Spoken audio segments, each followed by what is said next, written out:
suits in your Prada bag, suburban summer 17. Right thing lining up at the wrong time, and I think maybe if I'd held on tight, she'd still be sitting by my side. I'll never know, I'll never know. I don't like messing with regrets, but I got you. Kasi, diba?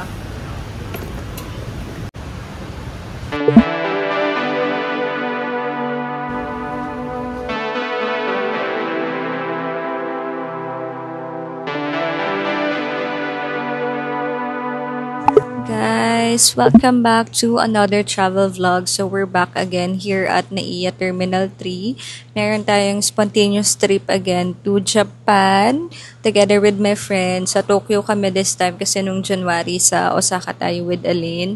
So it's currently 11:30 p.m. pero kanina pa kami dumating dito. Ngayon lang ako nakapag-vlog kasi ang daming nangyari.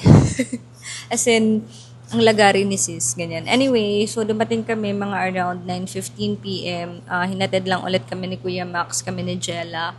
And then, after nun, hindi pa open yung counter namin eh. Parang mga 10 p.m. pa nag-open yung counter. So, nagbayad muna kami ng travel tax. Hindi ko na rin na-vlog kung ano yung mga requirements. Just in case na kailangan nyo ulit. Ang mga requirements lang naman for travel tax would be your flight or itinerary, your passport, and then the payment, which is 1,620 pesos each pa rin naman. Yun, and then mga around 9:50, ganyan, mga 10 p.m. Nag-open na rin yung counter, so pumunta na kami sa counter ng Jetstar. Actually, ano pala yun, ang nakabook kami ng flight namin sa Jetstar kasi yun na lang yung mura dahil nga spontaneous to. Nag-book kami siguro mga around April lang for this month. Actually, matagal na namin napag-uusapan yun na, uy, tara mag-travel tayo together or punta tayo ng Japan together, ganyan. Pero yung na-finalize lang everything for the flight nung April na, which is clutch time na kasi nga May yung target naming travel dates talaga. Tapos, yun, naghanap lang ako sa Skyscanner ng mga murang flights. Actually, lagi ko inaabangan kung magkakaroon pa ng sale si Cebu Pac na pasok yung May na travel date. Pero, so far wala. So, ang ginagamit ko na lang ay ang Skyscanner. So, dun sa Skyscanner, may kita mo naman yung mga murang flights, ganyan, yung mga available flights sa mga gusto mong date. So, from there, nakita ko yung Jetstar. Tapos, yun, around 9,000 plus lang yung flight. Sa Cebu pa kasi, dahil nga sobrang lapit na ng travel dates namin, within 1 month lang. Ang mahal na niya, like around 13K, 15K. Paano wala pang baggage yun, diba? So, mag-a-add ka pa. Yun. Pero anyway, yung sa Jetstar naman na 9K, wala rin pang baggage allowance. Pero, at least siya na yung murang flight. Pero medyo hassle lang for me kapag sa ibang airline like Jetstar tas yung AirAsia, yung may processing fee kapag card yung ginamit mo. Yun lang. Sa Cebu pa kasi wala, di ba? Like diretso na kung ano yung amount na babayaran mo. Yun na yun. Pero ang maganda pala dito sa Jetstar, kanina kasi nung nag-check-in na kami, ang meron lang na check-in ako and si Jella na 20 kg baggage. So sa akin, saktong around 19.6 kilograms. Tapos kay Jella, around 11 kilograms lang. So, pwede pa palang magbigay ng another luggage para ma-cover yung buong 20. So, technically, yung 20 kilograms ay pwede up to 2 luggage siya. Diba kasi sa Cebu Pac, hindi. Ganyan. Yun. Anyway, after noon is nagpunta naman dumiretso na kami sa immigration. Tapos walang pila sa immigration. Akala ko sobrang haba ng pila. So, yung pila namin, as in kami agad, within 5 minutes natapos kami dun sa immigration and security check-in, mabilis lang. So, yung mga tinanong sa akin sa immigration, actually madali lang, minare-mare lang ako nung IO. Parang ang una niya lang tanong ay, mag-isa lang daw ba akong mag-fly tonight, ganyan. Sabi ko, ay may kasama po akong mga friends at tinuro ko yung friends ko. Tapos, saan daw ako nag-work? So, sinabi ko yung work ko. Tapos, Basta ang dami niyang chinika na, ay, di ba yun yung ganito, ganyan, ganyan. Tapos, so, tumawa-tawa na lang ako ganyan. Tapos, nanong lang niya yung position ko, ganyan. Tapos, parang, ay, di ba yun yung ganito, ganyan, ma'am, ganyan. So, yun, medyo natagala kami kasi nagchikahan pa kami nung IO. So, pero after naman nun is, tinatakan na niya. Tapos, yung dalawa ko ding friends is mabilis lang. Ganyan. Tapos, yun, after that, within 5 minutes, nakapasok na din kami sa security check-in and then dire-diretso na here sa boarding gate. For visa requirements pala, if you want ng vlog about it, meron ako noon sa Osaka. So, yun na lang yung pwede nyong panoorin. Kasi, baka sawa na yung iba nating viewers na paulit-ulit yung visa requirements. Pero actually, pwede nyo rin siya mahanap on Google. Anyway, yun lang. After nung nagpunta kami sa boarding gate, sabi ko nagugutom ako. So, nag-dinner muna ako sa Kenny Rogers. Ganyan. Tapos, si Jella, nag-try siyang mag-lounge. Pero, wala na palang lounge ngayon. Parang hindi na siya open for the credit card holders. Parang back to business class passengers na lang siya. So, yun. Kung may mga credit cards kayo, starting nung May 1 is wala nang ina-accept ng mga credit card. So, yun. Bumalik na lang siya dito sa area namin. Tapos, nag-potato corner na lang siya. Wow! TMA yun. Anyway, yun lang. It's around 12 na ang boarding namin is 1:10 pa for our flight ng 1:10 a.m. Dapat ang flight namin ay 12:40 a.m. pero na-delay kasi dahil sa weather conditions sa Narita. So, I guess umuulan dun. Pero sana hopefully maging okay naman yung flight natin later. And yun, update ko kayo kapag boarding na ulit kami. See you guys!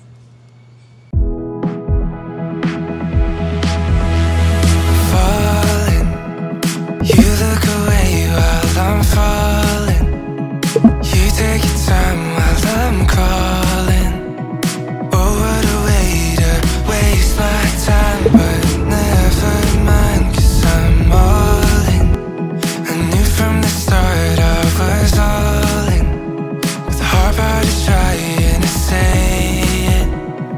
Oh, what a way to break your heart. Guys, we finally made it to Narita Airport. So, katapos ko lang ng immigration, wini-wait ko na lang si Jella para kunin yung baggage namin. Since na-delay nga yung flight namin, na-delay din yung pagdating, of course. So, yun lang. Update ko kayo later sa mga kailangan. Pero, offhand, guys, ang lamig pa din pala. Kala ko, mainit na this May. So, medyo yung mga damit ko ay pang summer. Anyway, sige, titingnan natin later kung kaya natin yung weather. Kasi pag tanghali naman ay umiinit. So, here's Jala. Kaya na mag-baggage claim na tayo. Pang 5 tayo.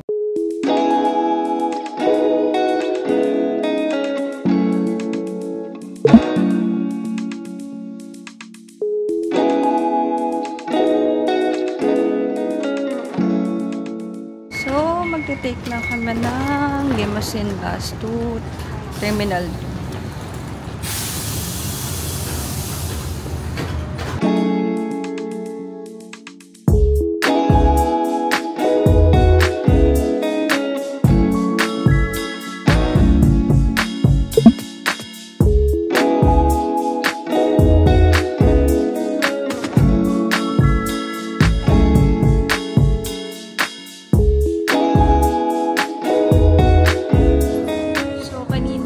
Our Wi-Fi.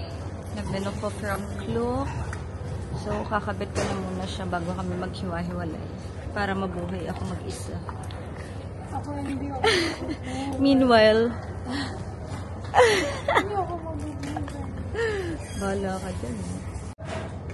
Yay, okay. So, pagka-open, nandun naman na yung name and the password.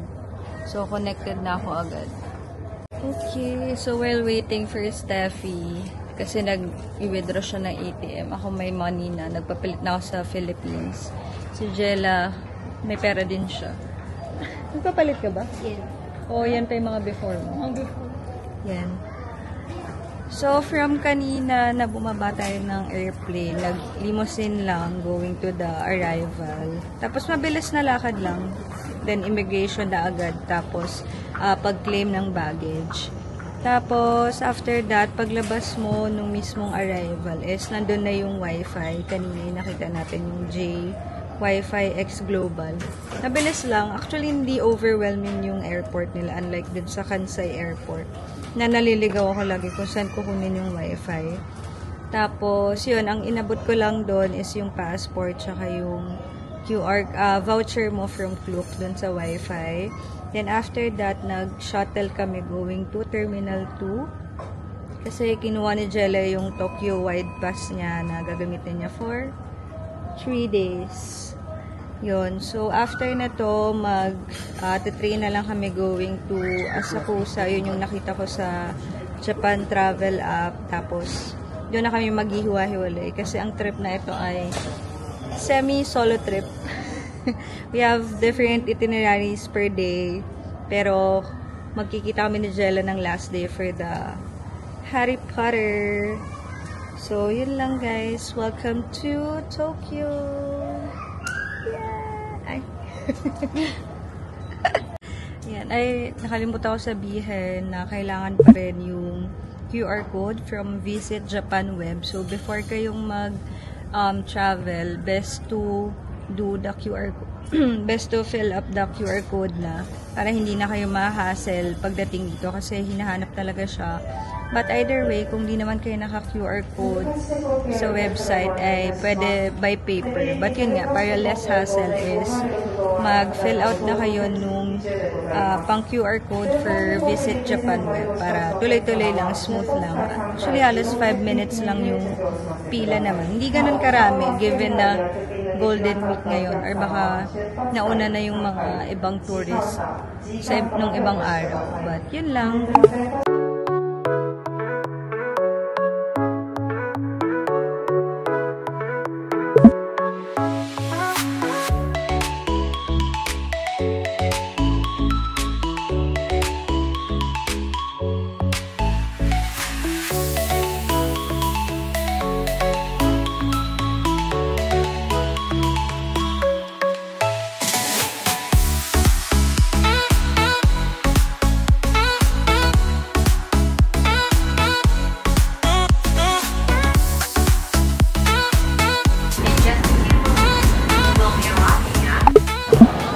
For our lunch.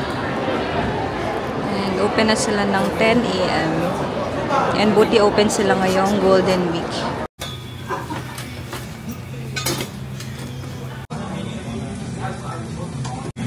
Okay, mag-lunch muna kami. Kakalabas lang namin ng Asakusa. And gutom na kami. So mag-order lang muna ako.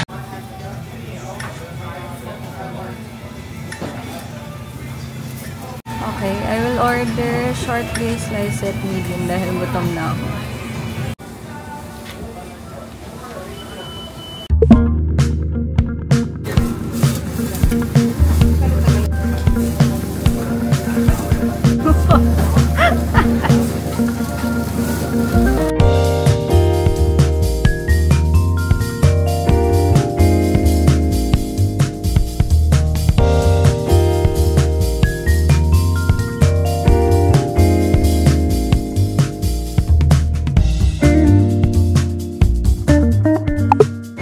Okay, so nagbook ako ng Tokyo subway ticket on Klook. Then, i-redeem lang muna natin bago tayo mag-ikot para ito na yung pass natin. Hindi na tayo load ng load.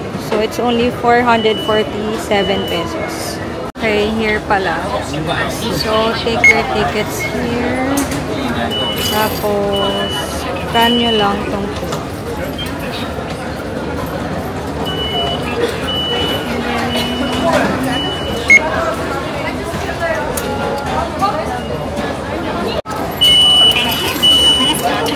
We got our tickets.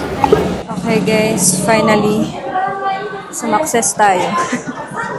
Okay, it's 1:30 p.m. Naghiwa-hiwalay kami after lunch, mga 12. Tapos, nag-CR lang ako kasi nagpalit ako ng damit, naghilamos ako, nag-toothbrush ako, tapos after nun, naghanap ako ng locker. Medyo nahirapan ako maghanap ng locker dito sa Asakusa kasi nga, ang daming tao ngayon dahil nga Golden Week. Tapos, hapon na, diba? So, tanghali na. So, medyo lahat ng coin locker puno. So, medyo naghintay lang ako saglit. Tapos, buti may nag-pull out na ng locker niya. So, yon success tayo. Ganito yung itsura niya. It's outside the Asakusa station. Tapos, ito yan. For 12 hours, may 600 yen. Tapos, mga 100 lang. Yung 100 yen coins lang yung pwede. So, yun lang. Ikot na ako around. So, yun lang. Ikot na ako around Asakusa. Tapos, mamaya punta tayong Akihabara and Ginza. Mag-shopping tayo kung kaya pa natin. So, yun lang, guys. Yes, our first stop is the Sensoji Temple. Ito yung gate. Kaya lang, sobrang daming tao. Ang hirap magpa-picture. So, ito yung Kaminarimon Gate, guys. Yung gate of Sensoji Temple. Ito karaming tao. My God. So many people.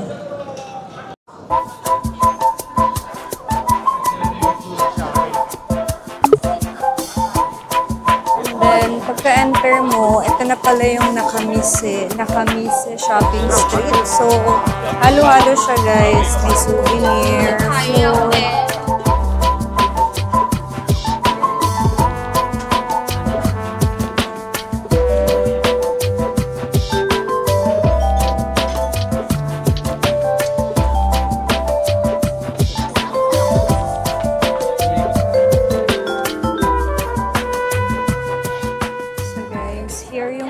Temple. So, from the gate pala, yun na yung shopping street. And then, pag dinire-diretso mo, ito na yung mismong temple. Yung nakikita ko sa Google. Wow! Here's the whole temple. Ang lawak pala niya, guys. May ganitong part din siya. Pero hindi ko alam kung dahil ba Golden Week, kaya may mga ganitong setup. Pero, it's a big place. It's a big area. From the shopping street, kapag pumasok ka dito sa may temple, sa other side niya is may mga kainan pa din. Ayan. Let's try this fortune for 100 yen. So, drop in 100 yen while paying for your wish. Take the box. Make sure your number and put the stick back. Take out the sheet of money.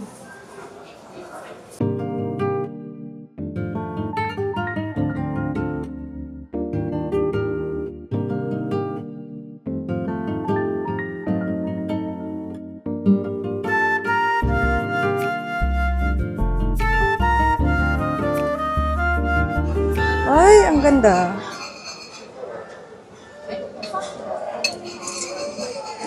Ang ganda. Wala.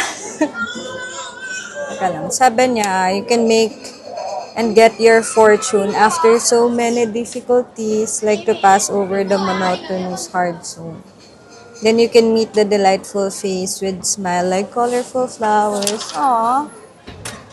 It's a good fortune, so ikikip natin. Pag nakadraw ka ng bad fortune, itatay mo siya dun sa hanger. So nice. Papakita ko sa inyo pag nakapag-bad fortune kayo. Yan, dito nyo siya itatali pag bad fortune yung nakuha nyo. Yes, I'm lining up for Hatwaya Asakusa. Ito yung sikat sa TikTok na matcha drink. So far, mga 15 minutes na ako pumipila. Medyo mahaba pa, pero kaya naman. Yun nga, sikat kasi siya sa TikTok. So let's see if anong matcha siya. Gusto ko kasi yung matcha na creamy, milky. Medyo ayoko nung matcha na yung lasang dahon. So, sana hindi siya ganun. Pero, I think ganun siya. Yun, let's see kung ano yung lasa niya. Siguro mga another 10 minutes pa yung hihintayin ko. Kasi isang small store lang siya. Pakita ko sa inyo later kapag malapit na ako sa store. Here's the menu. Tapos, alam ko, yung in-order is itong iced matcha latte and then nilalagyan ng toppings. So, ako feeling ko orderin ko ay roasted matcha latte tapos with ice cream.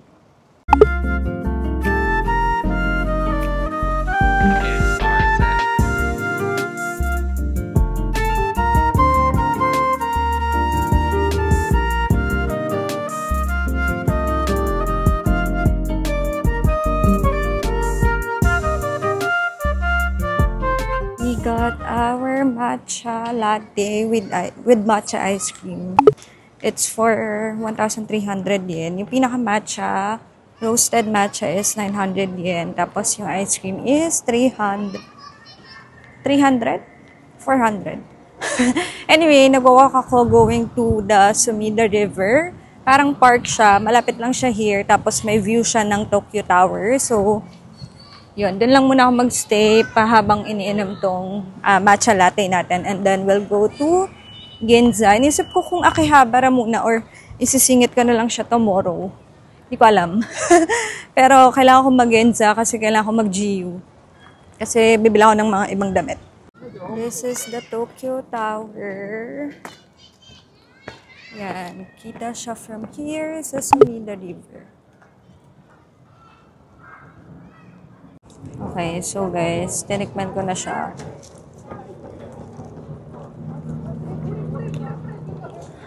Hindi ko siya bet just because nga yung matcha ko is I like it creamy, yung hindi magin yung lasa niya. But take it with a grain of salt. I think for matcha lovers, magugustuhan nyo to kasi lasang-lasa yung umami niya, tapos hindi ganong bitter. Although yun yung pinili ko kasi kaya siya roasted para less bitterness dun sa matcha. Meron silang blended matcha latte lang. Yun yung mas mapait, ganyan. But kaya ito yung pinili ko kasi nga less mapait, saka nagpalagay ako ng sugar. So, yun. Feeling ko naman magugustuhan nyo if you're a matcha lover. Guys, we are done sa Sumida River. So, nagpicture lang din ako, nag-TikTok.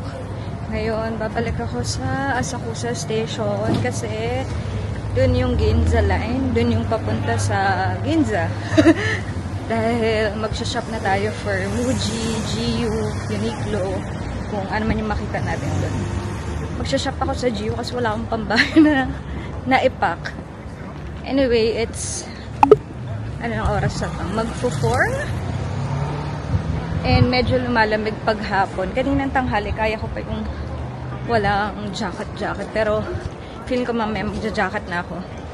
Anyway, parang Baguio, Tagaytay weather lang naman today. So, carry pa.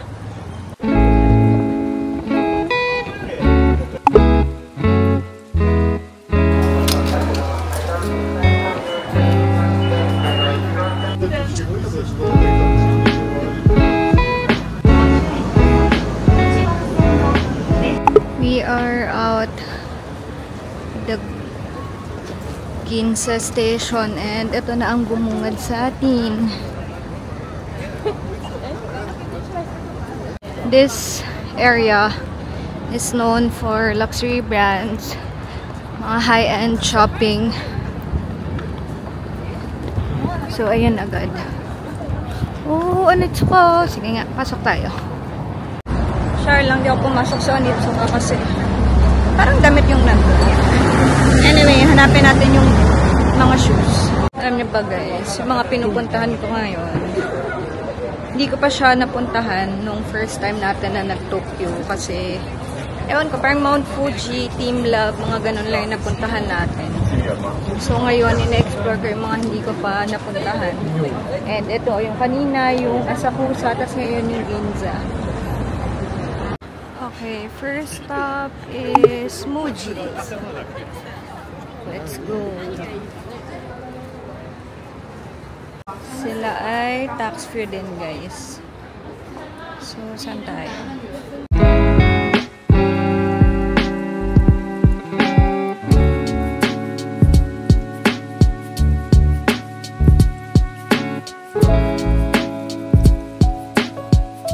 Okay, wala akong nabili sa Muji. Medyo mahal siya for me, tapos feeling ko kasi meron siya sa GU, yung mga nandun. So sabi ko, sa GU na lang. So, punta tayo sa ating next stop. Last stop yung GU, kasi feeling ko may bit-bit na ako paglabas nun. Our next stop is ABC Mart Grand Stage. Let's see kung may mabibili tayong mga shoes.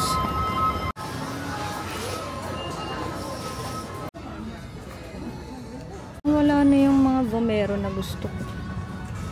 Ito Vomero, pero Sisi, hindi ganyan yung colorway na gusto ko. We're here. Ano ang mabibili natin? Oh, cute oh. Dahil wala akong pambahay, bumili ako neto guys. 990 lang. So, mga 350. And then, ito yung mga available shoes ngayon. Masaya naman. Gusto ko ba bumili? Ay, ang cute naman. Parang Onitsuka.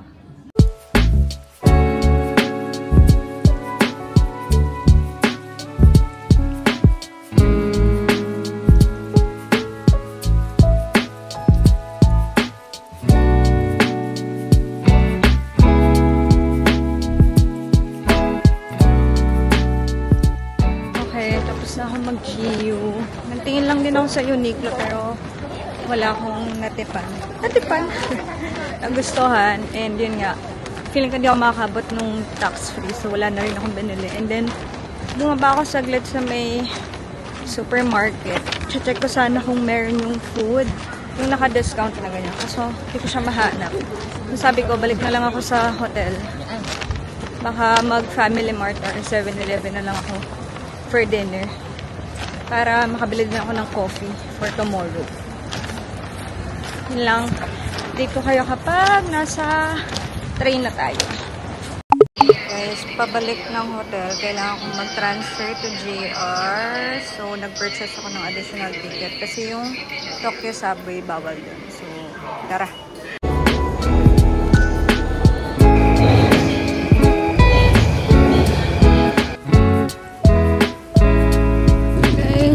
Finally made it to our hotel. Medyo madilim lang sa area kapag gabi na. Pero malapit lang siya sa station. Yun yung name niya, Voga Corte. Sana successful akong makapasok.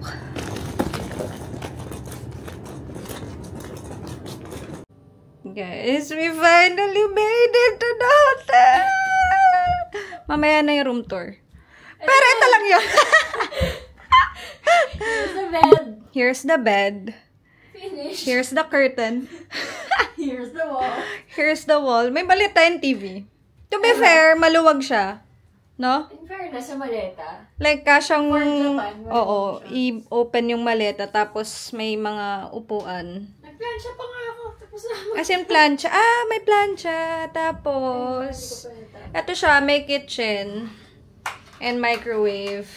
May lutuan. Pero parang wala naman tayong pangluto. May lulutuin. Ay, hindi meron. In fairness maganda tong Pero walang toothpaste. hotel pang family. Pero wala daw toothpaste. Biyo, ba't kasi wala kang dala? Hindi ko lang makita. Uy, kompleto siya. Rice cooker to. Rice cooker ba to? Tapos, may initan ng water. At microwave. And then, may ref. Pero walang free water. Wala, akin yun. Eh di, akin na mamaya. Oh, laka din na CR. Laka din.